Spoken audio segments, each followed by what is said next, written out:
하시기를. 네, 우리 주님 주시는 평안이 늘 여러분들의 삶 가운데 함께 하시기를 바랍니다. 저는 가끔 이런 생각을 하곤 합니다. 좋은 설교가 뭘까? 하나님의 말씀을 어떻게 전해야 할까? 이런 생각들을 하곤 해요. 사람은 누구나 좋은 소리, 축복의 소리, 칭찬의 소리를 듣고 싶어 합니다. 아마도 모든 사람들이 다 그럴 거예요. 책망을 듣고 싶어 하거나 쓴소리, 싫은 소리를 듣고 싶어 하는 사람들은 없을 겁니다. 그건 설교자도 마찬가지입니다. 성도들에게 쓴소리를 하려고 하면 굉장히 부담되기 때문에 그래요. 그러다 보니까 아주 오래전부터 설교자들은 이런 딜레마를 가지고 있습니다. 쓴소리를 하자니 성도들이 싫어하고 교회를 떠나가고, 달콤한 설교를 하자니 성도들의 영적 성장에는 도움이 안 되니 도대체 이를 어찌해야 될까 하는 그런 딜레마가 있어요. 그러다 보니까 언제부턴가 교회 안에서 선포되는 이 설교가 성도들의 입맛에 듣기 좋은 달달한 말들로 가득 차기 시작했습니다. 세상적인 복, 건강의 복, 물질의 복, 대표적으로 성공신학이라고 이야기하는 그 신학이 대표적이에요. 미국에서부터 시작된 그 신학이 대표적입니다. 잘 믿으면 부자 된다, 잘 믿으면 자녀가 잘 되고 범사가 잘 된다 가르쳤고, 긍정적으로 생각하면 모든 것이 다 이루어지고 잘 된다라고 잘못된 말씀을 가르쳤어요. 그런데 여러분, 이것을 아셔야 됩니다. 설교는 필연적으로, 대부분의 설교가 그래요. 필연적으로 쓴소리일 수밖에 없는 거예요. 설교는 쓴소리일 수밖에 없습니다. 우리 인간이 하나님을 닮아가는 여정에 있는 것이 신앙생활이고 믿음 생활입니다. 그런데 우리 인간이 하나님을 닮아가려면 얼마나 많은 자기 비움의 그 싸움을 싸워 나가야 되겠어요. 굉장히 오랜 시간 동안 자기 비움을 해야 되지 않겠습니까? 아마 상상도 할 수 없는 각고의 노력이 필요할 겁니다.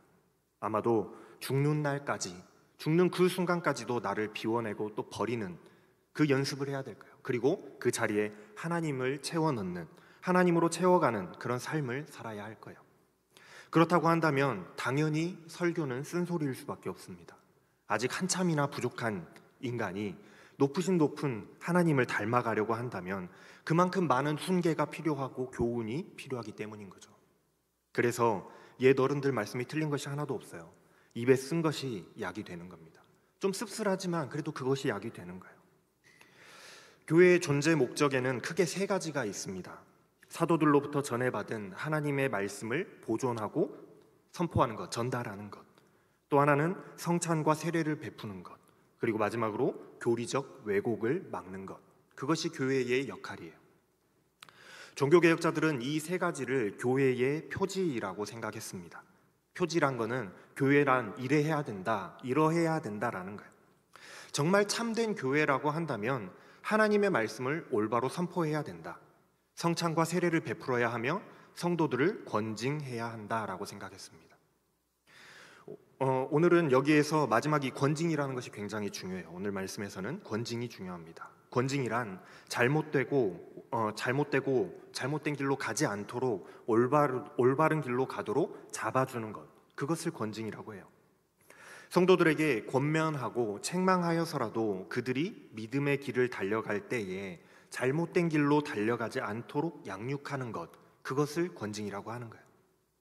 그래서 교회는, 또 설교자는 좀 듣기 불편하다고 할지라도, 반대하는 사람이 생겨난다고 할지라도, 심지어 그것이 쓴소리로 책망하고 견책해야 하는 그런 일이라고 할지라도 하나님의 말씀에 따라서 잘못된 것은 잘못되었다라고 꼭 설교해야 하는 것입니다. 오늘 본문 말씀이 있는 이 디도서는 굉장히 짧은 내용의 편지입니다. 바울이 디도라는 인물에게 보내는 굉장히 짧은 편지예요. 디모데 전후서와 함께 디도서는 목회 서신으로 분류됩니다. 바울이 디도에게 목회적인 이유로서 개인적인 편지를 쓰고 있는 것처럼 보이지만 사실은 그렇지가 않아요. 디도서는 그레데 교회를 향한 바울의 권면이요 또한 책망의 편지입니다. 그레데 교회를 향한 권면이고 책망이라는 거예요. 그레데 교회를 올바로 양육하기 위해서 권면하고 책망하고 있는 내용이 이 디도서에, 디도에게 쓰고 있는 내용처럼 보이지만 그 디도서라는 편지 안에 가득 차 있어요. 그래서 바울은 디도에게 담대히 꾸짖으라 하고 명령하고 있습니다. 디도에게 너는 성도들을 담대히 꾸짖으라 명하고 있다라는 거예요. 왜요? 아무도 하나님의 이름을 욕되게 할 수 없도록 너는 그렇게 가르쳐야 한다라는 겁니다. 디도는 바울이 때로는 영적인 나의 아들이요, 때로는 나의 신실한 동역자요라고 부를 정도로 바울이 사랑하고 굉장히 신뢰했던 인물이었습니다. 달리 말하면은 바울의 수제자 중 한 명이었다라고 할 수 있겠죠. 바울의 엄청 최측근이에요. 디도는 헬라인으로서 안디옥 출신으로 바울에게 전도된 사람이었습니다. 바울에게 복음을 듣고 믿음으로 돌아온 사람이었어요. 바울과 바나바와 함께 예루살렘 공의회까지 참석했었고요. 지금은 소실되었지만은 고린도 전서와 후서 사이에 눈물의 편지라고 하는 그 바울의 편지를 고린도 교회로 가지고 갔었고, 그 사랑의 편지를 전달하고 또 다시 좋은 소식을 들고 바울에게 돌아왔던 사람이 이 디도라는 사람이에요. 굉장히 막중한 임무를 맡은 사람이었죠. 교회의 전승에 따르면은 바울이 로마로 압송되어서 1차 투옥에서 풀려났을 그때에 약 2년 정도의 2년 정도의 시간을 전도 여행을 떠났던 것으로 보여집니다. 아마도 이 기간을 4차 전도 여행이라고 해야 될 것 같아요. 그때 바울은 이 그레데 섬이라고 하는 곳에 가게 되었고 거기서 복음을 전하게 되었던 것 같습니다. 우리가 세계사 시간에 배워서 잘 알고 있는 크레타 문명의 발상지 크레타 섬이 바로 그레데 섬이에요. 명칭이 조금 다르긴 하지만 그 섬이 그 섬입니다. 그레데 섬은 지중해에 있는 커다란 섬으로 지중해 연안을 잇는 아주 중요한 위치에 있는 그런 섬이었어요. 그래서 당연히 여러 가지 문물이 오가는 그곳이다 보니까 헬라 문화가 굉장히 융성했던 그런 섬이었습니다. 얼마나 문화가 융성했던지 그리스 로마 신화에 그 제우스가 탄생했던 섬이 바로 이 그레데 섬일 정도로 굉장히 이 헬라 문화가 뿌리 박혀 있는 그런 곳이라고 할 수 있어요. 하지만 디도서 1장 12절 말씀에 따르면은 그레데 섬에 대한 평가는 그렇게 좋지 않습니다. 그레데 섬 사람들을 놓고 평가하기를 12절 말씀에 이렇게 평가하고 있어요. 예나 지금이나 거짓말쟁이요, 악한 짐승이요, 먹을 것밖에 모르는 게으름뱅이들이다 라고 평가하는 것이 그 당시에 그레데인들이 받고 있던 세상의 평가였습니다. 그런데 이런 그 요지경 같은 곳에도 복음이 전해졌고 가정교회들이 세워졌다라는 사실이에요. 그들이 어찌 되었건 간에 복음을 받아들였습니다. 그레데 사람들이 복음을 받아들였어요. 그러나 이들의 믿음이 아직 달려가야 될 그 믿음의 길이 너무나도 갈 길이 멀었던 거예요. 지금까지 그들이 세상 속에 살면서 행해왔던 그 행실들, 행동들이, 행위들이 삶을 변화시켜야만 하는데, 이제 믿었으니까, 하나님의 복음을 받아들였으니까 변화된 삶을 살아야 되는데, 그러기엔 그들이 너무나도 복음과는 반대되는 삶을 살아왔기 때문이었어요. 개종 후에도 다시 하나님께로 돌아와서 믿음을 갖게 된 그 후에도 여전히 옛날과 같은 그런 삶을 살았더라는 거예요. 그래서 그들에게 교훈이 필요했고 책망이 필요했던 겁니다. 그래서 바울이 책망하고 있는 거예요.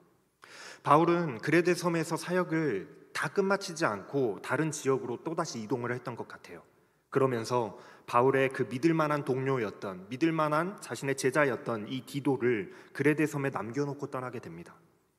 바울이 디도를 그레데 섬에 남겨놓고 떠났던 이유는 명확하게 기록되어 있어요. 1장 5절 말씀에 보면은 내가 그대를 그레데 섬에 남겨둔 것은 남은 일들을 정리하게 하고 내가 명령한 대로 성읍마다 장로들을 세우게 하려 함입니다 하고 바울이 그 이유를 쓰고 있습니다. 아직 바울이 다 끝마치지 못한 그레데 섬의 교회를 든든히 세우는 것, 그리고 가르치는 것, 체계를 잡는 역할, 그 역할을 디도에게 일임해놓고 바울은 다른 지역으로 또 전도하러 떠난 거예요. 복음의 씨앗을 뿌렸고 믿는 자들이 생겨났고 가정교회가 시작이 되었지만은 그들에게는 복음을 올바로 가르치고 양육하고 또 지도자를 세워서 교회가 계속해서 복음을 보존하고 전달해 가기 위해서는 지도자를 세우고 양육하는 역할을 누군가 맡아야 되는데 그것을 디도에게 맡겨놓고 떠났다라는 거예요. 그래서 바울은 장로의 조건, 너가 이제 그 교회에서 디도가 장로를 세워야 할 텐데 그 장로의 조건으로 흠잡을 데 없어야 하고 한 아내의 남편이고 자녀가 그리스도인이어야 하며 방탕한다는 비난을 받지 않아야 하며 순종하지 않는다는 비난을 받지 않는 사람을 장로로 세우라 하고 명령하고 있어요. 또한 감독은 흠잡을 데 없고 자기 고집대로 하지 않고 쉽게 화내지 않고 술을 즐기지 않으며 폭행하지 않고 부정한 이익을 탐하지 않아야 한다라고 또 말씀하고 있습니다. 사실 장로와 감독은 같은 거예요. 장로는 조금 더 연장자, 좀 어른, 그리고 교회의 어른이면서 대표자들을 의미하는 그런 명칭이고, 감독은 직분상 감독자의 역할을 하는 사람 하기 때문에 감독이라고 하는 것뿐이지 장로나 감독이나 같은 겁니다. 구별하는 것처럼 보이지만 같은 거예요. 그런데 바울이 장로요 감독의 자질을 이렇게 규정하고 있는 이유는 누군가 책망하고 권면하고 누군가를 이제 책망하고 권면하고 가르쳐야 될 그 지도자의 입장에 서야 될 이 장로 또 감독이 사람들에게 믿음의 모범을 보여야 하기 때문에 그렇다라는 겁니다. 그래서 9절 말씀에 이는 그가 건전한 교훈으로 권면하고 반대자들을 책망할 수 있게 하려 함입니다 라고 말씀하고 있는 것을 보면, 모범이 되지 않는 사람이 누군가를 가르치고 훈계할 수 없고, 또한 그런 사람의 훈계는 먹히지도 않기 때문이라는 것을 잘 말해주고 있습니다. 만약 그런 사람이 리더를 하고 교회를 이끌어 간다라고 한다면 그 속에 그 사람 밑에 속한 모든 사람들이 잘못된 길로 달려갈 수도 있게 되기 때문에, 교회를 망치는 일이 될 수도 있기 때문에 그러한 사람들을 배제하고 올바른 사람들을 장로로 감독으로 세워라 하고 명령하고 있는 거예요. 1장 16절 말씀에 그들의 입으로는 하나님을 안다라고 말하지만 행동으로는 하나님을 부인하고 있다. 그들은 가증하고 완고하여서 전혀 선한 일을 하지 못한다라고 말씀하고 있어요. 그래서 지도자, 리더가 중요한 거예요. 여러분들 교회에서 리더, 또 헬퍼, 교사 뭐 이런 거 가르치는 직분을 감당하고 계시는 분들은 이 오늘 말씀을 잘 들으셔야 됩니다. 누군가를 가르치는 자리에 있다라고 하는 것은 굉장히 막중한 책임이 있어요. 왜냐하면 내가 신앙의 후배들의 모범이 되기 때문입니다. 내가 선배로서 내가 가르치는 사람들의 모범이 되기 때문이라는 거예요. 후배들은 나의 모습을 보고 배우고 본받고 따라오는 거예요. 내가 걸어간 길을 뒤에서 바라보면서 따라오게 되는 겁니다.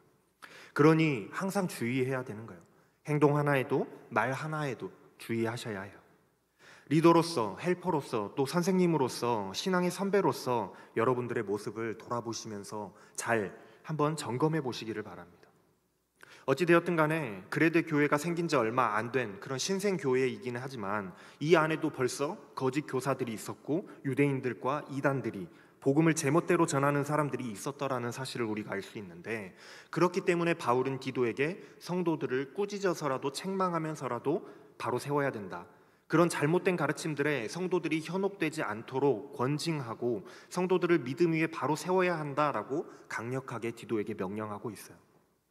거짓 교사들, 잘못된 복음을 전하는 자들, 그들의 입을 막으라고 말씀합니다. 왜냐하면 그들의 믿음은 이미 오염되었기 때문이라는 거예요. 자기들은 믿음이 좋다, 나는 믿음이 좋다라고 말하고, 자기는 하나님을 안다, 나는 하나님을 잘 안다라고 말하고 행동하고 있지만은 그들의 행동이 사실은 그것이 사실이 아니라는 사실을 말해주고 있다라는 거예요. 믿음이 없는, 신앙이 없다라는 사실을 반증해주고 있다라는 겁니다. 그러니 그들 스스로는 선한 일, 하나님을 닮아가는 모습으로 살아갈 수는 없는 자들이라는 거예요. 그래서 편지의 말미에 가면은 이러한 자들은 한두 번 경고해보고 말을 듣지 않으면 관계를 끊어내어 버리라고 말씀하고 있습니다. 그렇다면 바울이 어떻게 살아야 한다고, 성도들은 어떻게 살아야 한다고 가르치고 있는가? 결론은 하나님의 말씀에 부합하게 살라고 가르쳐라 라고 말씀하고 있어요. 그게 오늘 본문 말씀의 시작입니다. 하나님의 성품, 하나님의 모습을 닮아가도록 가르쳐라는 거예요. 성화의 삶을 살아가도록 가르치라는 권면입니다. 그렇게 양육하라는 거예요. 그것에 대한 실제적인 가르침이 오늘 본문 말씀의 2장 말씀에 이제 기록되어 있는데, 첫 번째로 늙은 남자를 향한 교훈이에요. 2절 말씀이죠. 나이 많은 남자로 하여금 절제하며 위엄을 갖추며 신중하며 믿음과 사랑과 인내함에 있어서 건전한 사람이 되게 가르쳐라 라고 명령하고 있습니다. 나이 많은 남자는 한 50에서 60세 이상의 남자들을 의미하는데, 쉽게 말해서 교회 공동체의 남자 어른을 말한다고 할 수가 있어요. 우리 한국일 집사님 나이쯤 되는 그런 사람들이겠죠. 장로를 의미하는 것이 아니에요. 교회의 대표 지도자를 의미하는 것이 아니라 교회에 그냥 일반적으로 있는 50대에서 60대 이상의 그 어른들을 의미하는 겁니다. 이들에게 자제력과 위엄과 신중함과 건전함과 믿음과 사랑과 인내를 갖추도록 가르치라고 명령하고 있어요.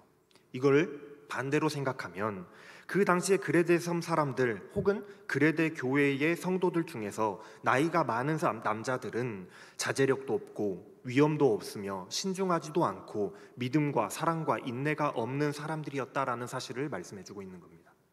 그런 사람들이었다라는 거예요. 그러니 꾸짖어서 가르칠 수밖에 없겠잖아요. 즉 후배들의 모범이 되기에 너무나도 선배라면 후배들의 모범이 되어야 되는데 후배들의 모범이 되기에는 너무나도 부족한 사람들이었더라는 거죠. 그러니 꾸짖어서라도 바르게 가르쳐라라는 거예요. 3절에서는 나이 많은 여자들에 대한 가르침이 나와요. 나이 많은 여자들도 행실을 거룩하게 하며 헐뜯지 말며 술의 노예가 되지 않도록 하여서 좋은 것을 가르치는 사람이 되게 하라. 반대로 말하면 어떻게 될까요? 당시 나이든 여자들의 행실은 굉장히 좋지 않았다라는 것을 알 수가 있습니다. 거룩한 것과는 거리가 당연히 멀었고요. 거기다가 서로 헐뜯기를 즐겨 했다라는 것을 알 수가 있겠죠. 그리고 이 동네는 이상하게도 남자들보다 여자들이 술을 더 잘 마셨나 봐요. 술의 노예가 되지 말라는 말을 이 나이든 여자들에게만 하고 있습니다. 술의 노예가 되지 말라고 책망하고 있어요. 이처럼 세상과 후배들에게 본보기가 될 수 없는 사람들이 그레데 교회 안에 너무나도 많이 있었다라는 거예요. 그러니 그런 사람들을 꾸짖어서 하나님의 말씀에 따라서 살아가는 사람들로 변화를 시키고 그렇게 함을 통하여서 그들을 통해서 젊은 여자들이 선배들을 보고 배우게 만들라는 거예요. 어떻게 해요? 남편과 자녀를 사랑하고 신중하고 순결하며 집안 살림을 잘하고 선하고 남편에게 순종하는 사람이 되도록 가르쳐라. 오늘날에 이런 소리하면 남녀차별이라고 뭐라고 할지 모르겠지만 당시의 덕목으로는, 당시 세상의 덕목으로는 좋은 엄마, 좋은 아내, 좋은 여인의 덕목이었던 것이 바로 그런 사람이 좋은 여인의 덕목이었던 거거든요. 이것이 좋은 아내, 좋은 어머니의 올바른 덕목이지만은 당시의 그레데 섬 사람들, 그레데 교회의 여자 성도들이, 젊은 여자 성도들이 그런 사람이 별로 없었더라는 거예요. 대부분 그러지 못했더라는 겁니다. 그러니 심지어서 성도들 중에도 그랬단 말이죠. 그러니 바울이 꾸짖어서 디도에게 말하는 거예요. 꾸짖어서라도 올바르게 살도록 가르쳐라. 또한 젊은 남자들에게는 신중한 사람이 되도록 권면하고 있습니다. 아마도 젊은 남자들은 신중하지 못하고 하고 싶은 대로 즉흥적으로 좌충우돌하면서 제멋대로 살았던 것 같아요. 그러면서 바울이 5절 말미에 왜 그러해야 되는지에 대해서 이유를 말씀하고 있는데 우리가 같이 한번 읽어볼까요? 5절 끝부분입니다. 이는부터 시작해요. 이는 하나님의 말씀이 비방을 받지 않게 하려 함이라. 꾸짖어서 가르치는 이유가요, 여러분들 성도들 잘 살라고 그러는 것이 아니라 그렇게 함을 통하여서 우리의 삶이 변화됨을 통하여서 하나님의 말씀이 비방을 받지 않게 하려고, 하나님의 이름이 욕먹지 않게 하려고 그렇게 가르치라고 명령하고 있다라는 거예요. 늙은 남자, 늙은 여자, 젊은 남자, 그리고 노예에 이르기까지, 종들에 이르기까지 왜 그렇게 꾸짖어가면서까지 싫은 소리 해가면서까지 가르쳐야 하느냐? 이 모든 것들이 결국 하나님의 말씀, 하나님의 이름이 비방을 받지 않게 하기 위해서다라는 겁니다. 당시 그레데의 모든 사람들이 그렇게 욕먹을 짓을 하면서 살고 있었다라고 할지라도, 그것이 일반적인 삶이었다라고 할지라도, 그러나 다시 하나님을 믿기로 결심한 그리스도인들만큼은 그러지 않아야 될 거 아니냐는 겁니다.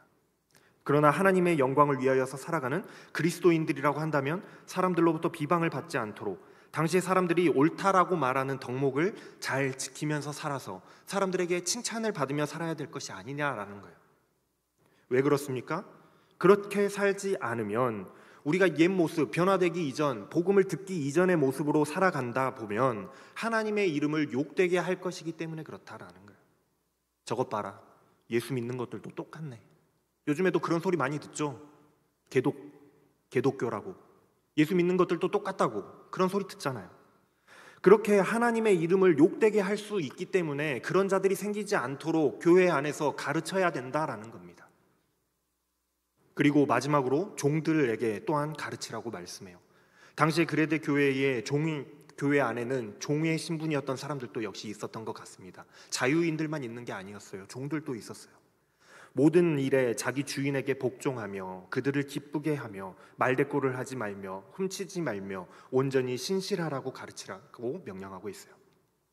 당시의 종들은 주인에게 복종하지도 않고 말대꾸하거나 훔치거나 신실하지 못한 사람들이 굉장히 많았던 것 같아요. 그렇지만 바울은 그리스도인이라면, 이제는 믿기로 결단한 그리스도인이라면 응당 종이 해야 될 그 역할을 충실히 해야 된다라고 권면하고 있습니다.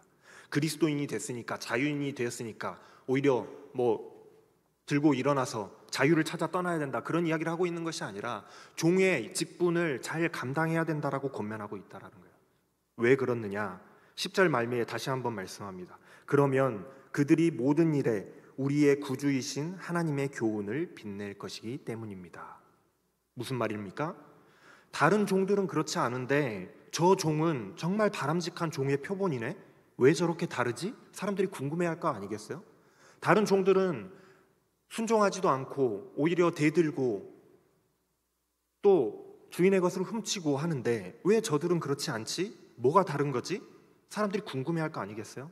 그리고 따지고 보면 저 사람은 하나님을 믿는 사람이라 그렇다는데 알게 될 거고, 그것으로 인하여서 하나님의 교훈, 하나님의 말씀이 빛이 날 것이기 때문이라는 겁니다. 그렇다면 사람들은 이렇게 물을 수 있어요. 왜 이렇게 성도들은 절제하고 경건하며 복잡한 것들을 지키면서 살아야 할까요? 그냥 자유롭게 하고 싶은 대로 살면 안 될까요? 라고 이야기할 수 있겠죠. 바울은 그 이유를 11절에서 14절 말씀에 이렇게 말씀하고 있습니다. 이유는 바로 하나님의 은혜 때문이라는 거예요. 하나님의 은혜 때문에. 하나님의 그 사랑이 모든 사람들에게 나타났고 모든 사람들에게 구원을 은혜로 하나님께서 주시는데, 하나님의 그 은혜가 우리를 교육하고 양육하셔서 우리의 옛사람의 모습들을 이제는 버리고 내려놓고 하나님의 모습을 닮아가도록 살도록 하시기 때문이라는 겁니다. 은혜를 받으면 이제 우리의 삶이 변화되어서 하나님을 닮아가는 삶으로 변화되어 간다는 거예요. 그렇게 양육되어 가는 것이 정상이라는 겁니다. 우리에게 정말로 하나님의 은혜로 내가 구원받았다라는 그 믿음의 확신이 있다라고 한다면 우리는 자연스럽게 하나님의 말씀을 따라 살아가게 되고 하나님을 닮은 모습으로 살아가게 되기 때문에 우리는 하나님의 영광을 나타내면서 사는 자들이 되게 되는 거예요. 그것이 우리가 창조된 원래 본래의 목적이고 예수님께서 그것을 위해서 우리를 위해 십자가에 달리신 것이기 때문이죠. 그러니 복음을 너희들이 받았고 그리스도인들이 되었으니 이제는 옛날과 같은 모습, 죄의 노예된 모습으로서가 아니라 하나님의 백성으로서 하나님을 닮아가는 참된 그리스도인의 모습으로 살아가라고 바울은 디도에게 이 핵심, 복음의 핵심을 가지고 성도들이 그렇게 살지 못하면 꾸짖어서라도 가르쳐야 되지 않을 거냐라고 편지를 쓰고 있다는 거예요. 그렇게 가르쳐라. 그래서 마지막 15절 말씀에 이렇게 끝을 맺고 있는 겁니다. 그대는 권위를 가지고 이것들을 말하고 성도들을 권면하고 책망하십시오. 아무도 그대를 업신여기지 못하게 하십시오. 권위를 가지고 성도들을 가르쳐서 권면하고 책망하라고 명령합니다. 그것으로 인하여서 아무도 너를 멸시하고 무시하지 못하도록 당당하게 말씀을 가르치라고 명령하고 있어요. 괜히 싫은 소리 해서 관계 껄끄러워지면 어쩌지? 반대하는 사람들이 생겨나면 어쩌지? 성도들이 나를 미워하면 어쩌지? 눈치 보지 말고 성도들의 그 영적 성장을 위해서라고 한다면 담대히 하나님의 말씀을 전하고 가르치라라고 명령하는 것입니다. 바울의 이 편지는 단순히 2000년 전에 지중해의 그레데 섬에 세워졌던 그레데 교회에만 국한되어 있지 않습니다. 오늘날 우리가 사는 세상 또한 그레데 섬 못지않게 요지경 속이죠. 하나님의 뜻과는 정반대되는 삶을 살아가는 것이 지금 우리가 살아가고 있는 이 세상의 풍조입니다. 어떻게 하면 하나님과 반대되게 살아갈 수 있을까 노력하고 있는 것 같아 보여요. 이러한 세상 속에서 살아가는 교회는 당연하게도 세상의 흐름과 또 문화의 그 위협에 취약할 수밖에 없어요. 세상은요, 이것이 진보라고, 이것을 따르지 않으면 후퇴한 것이라고, 배우지 못한 것이라고 이야기합니다. 이것이 옳은 것이라고 말하면서 그것을 따르지 않으면 시류에 뒤처진 것, 유행에 뒤처지고 트렌드에 뒤처진 것이라고 말해요. 그래서 너도 나도 그것이 마치 진리인 양 따라가고 있단 말이죠. 세상은 그걸 쫓아가고 있어요. 잘못된 것인 줄도 모르고 말이에요. 잘못된 것인 줄도 모르고 그것이 맞다고 하니까 그것을 진리인 양 쫓아간다라는 거예요. 그러나 세상이 변했다고 해서 교회가 거기에 따라가고 성도들의 행실이 세상을 따라가서는 안 된다라는 겁니다. 교회가 존재하는 목적은 이렇게 혼란한 잘못된 길을 알지 못하는 그 세상 속에서 하나님의 말씀을 지키고 보존하고 후배들에게 전달하고 성도의 올바른 믿음을 지켜나갈 수 있도록 울타리가 되어주는 것이 교회의 역할이에요. 그래서 교회에서는 교훈하고 가르치는 것이고 책망을 해서까지라도 올바른 신앙의 길을 달려갈 수 있도록 가르치는 겁니다. 그래서 저는 여러분들에게 계속해서 권면할 거예요. 바울이 디도에게 편지를 써서 교훈하고 있듯이 여러분들에게 권면할 겁니다. 때로는 여러분들을 책망하기도 할 거예요. 여러분들에게 쓴소리도 할 겁니다. 끊임없이 가르치고 양육할 거예요. 또한 선배들은 후배들에게 좋은 모범을 좀 보여주시길 바랍니다. 바울이 디도에게 너는 스스로 모든 점에서 선한 행실의 모범이 되어라. 가르치는 일에 순수하고 위험 있는 태도를 보여라. 책 잡힐 데가 없는 건전한 말을 하여라 하고 디도에게 주문하였던 것처럼 여러분들이 후배들에게 좋은 모범이 되어주시길 바라요. 그리고 후배들을 올바른 말씀으로 여러분들이 가르치시고 양육하셔야 됩니다. 후배들은 그런 선배들의 모범을 따라서 올바른 믿음 안에서 성장하시길 바라요. 아직은 여러분들은 교훈을 받고 책망을 받아가며 배워야 할 그때이죠. 책망과 교훈이 쓰다고 여러분들 뱉어버리지 말기 바랍니다. 나 이거 안 먹을래. 뱉어버리지 마시기 바라요. 그리고 후에는 여러분들이 올바른 믿음 안에서 성장하여서 선배로서 여러분들이 선배가 되었을 때는 올바른 믿음 안에서 성장해서 선배가 되었을 때는 여러분들의 후배들에게 또한 다시 한번 올바른 신앙의 유산을 물려줄 수 있는 그런 분들이 되셨으면 좋겠어요. 그러기 위해서 여러분들 지금 권면과 책망을 달게 받으시길 바랍니다. 비록 그 권면과 책망이 쓰디쓴 약과 같이 못마땅하다고 할지라도 달게 받으시고 마음에 새기시길 바라요. 권면과 책망을 달게 받는 사람이 바로 올바른 신앙인입니다. 그렇지 않으면 올바른 신앙인이 아니에요. 지도자가 양육할 때에 책망하며 잘못되었다, 올바른 길로 가야 된다라고 하는데 그 책망을 듣고도 나는 잘하고 있다, 너희가 잘못된 것이다 생각하며 자신을 돌아보지 않는 사람이 있다라고 한다면 그 사람은 이미 마음이 완악하게 굳어버린 사람입니다. 올바른 신앙인이라고 한다면 내가 지금 아무리 잘하고 있다라고 할지라도 내가 아무런 문제가 없는 사람이라고 할지라도 나를 그래도 다시 한번 돌아볼 수 있는 그런 사람이 바로 올바른 신앙인이라는 거예요. 왜 그렇느냐? 이 세상에는 완벽한 사람이 없어요. 누구도 완벽히 하나님을 닮은 사람은 없다라는 겁니다. 우리는 아직도 여전히 날마다 하나님을 닮아가고자 노력하는 길을 걸어가고 있는 구도자와 같기 때문에 그 누구도 완벽하지 않기 때문에 여전히 고쳐야 할 것이 많고 비워내야 할 것이 많기 때문입니다. 항상 나는 부족하다라는 그 마음으로 돌아본다면 그것이 바로 올바른 신앙인의 마음가짐인 거예요. 사랑하는 여러분, 하나님의 말씀을 올바로 알고 올바로 믿어서 하나님의 모습을 닮아가는 그런 신앙인들이 다 되시기를 바랍니다. 특별히 여러분들의 그 신앙의 길을 달려가실 때에 권면과 책망을 받게 될 텐데 그 권면과 책망을 달게 받는 분들이 되시길 바랍니다. 그래서 권면과 책망을 걸음 삼아서 날마다 조금씩 하나님의 모습을 닮아가는 그 표대를 향해 성장해가는 여러분들이 다 되시길 바라요. 우리가 그렇게 조금씩 성장하게 되었을 때 어느 순간인가 우리를 돌아온 길을 뒤로 돌아보면 하나님의 그 영광이 나타나게, 나의 모습을 통해서 하나님의 영광을 나타내기에 합당한 그리스도인들의 모습으로 성장해 있을 줄로 믿습니다. 기도하겠습니다. 사랑과 은혜가 충만하신 하나님, 우리가 하나님의 모습을 닮아가는 그 신앙의 여정을 살아가다 보면 참으로 고쳐야 할 것도 많고 비워내야 할 것도 많고 부족한 부분도 많아서 때로는 우리에게 책망이 필요하고 때로는 권면이 필요합니다. 하나님, 우리가 하나님의 말씀하시는 책망과 권면을 달게 받아서 날마다 하나님께로 조금 더 가까이 나아가는 자들 다 되게 하여 주시고 하나님의 영광을 나타내는 자들의 모습으로 변화된 삶을 살아갈 수 있도록 우리를 가르치시고 양육하여 주시옵소서. 감사를 드리며 우리 주 예수 그리스도의 이름으로 기도합니다. 아멘.